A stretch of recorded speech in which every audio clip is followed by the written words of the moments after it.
Lagi nga po akong may ganap sa buhay o sa buhay-buhay natin guys. So ako'y laging nalalayas ng bahay, nalalayas. Ano bang, yun ako laging umaalis. So kailangan ko talaga ng bag na malaki kasi yung bago guys maliliit lang. So bolt na lang talaga nakita ko itong bag na to na kasya lahat. Pwede mo ikasya yung kapitbahay mo na chismosa, char. Pwede mo diyang ilagay yung mga bashers mo na iwan, char. Hindi. Maganda siya guys, promise. Maganda siya, maganda sa loob. O yan o, ano siya, yung malambot sa loob. Kaso nga lang, wala siyang bulsa. Yan lang talaga. So, pwede dyan kasya kahit mag-grocery ka pa. Lagyan mo kung ano-ano. Leather siya guys.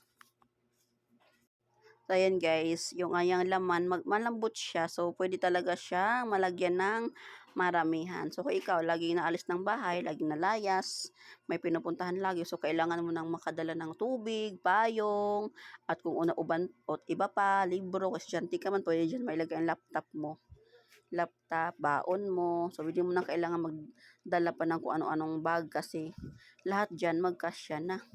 So, nasaan ba yan? Nandyan lang po yan sa ating yellow basket, guys. At doon sa Facebook naman, nandyan po ang ating link sa comment section. Makikita niya po yan, guys. Magkano ba yan? Siyempre, napakamura lang yan, no? 100 plus lang yan. Dati yung 400. So, nag-down siya ngayon ng 100. Nag-sale. So, sana makaabot pa kayo sa kanyang promo or sale, guys. Ayan, gamit na gamit sa atin to. Maganda po talaga siya. So, try nyo na o check out na kayo ng ating bag. Ayan. Tote bag. Tote bag pala ang tawag ito, guys. Tote bag. Ayan. O, diba? First time ko magkaroon ng itong bag, guys. Tote bag. Kasi yung bag ko dati, na ganyan, ano lang yon gawa lang siya sa, yung sako. Meron akong mga bag dito, guys, pero hindi siya tote bag. Yung sling bag, tapos maliit lang din siya. Hindi magkasya yung payong, hindi magkasya yung tubig.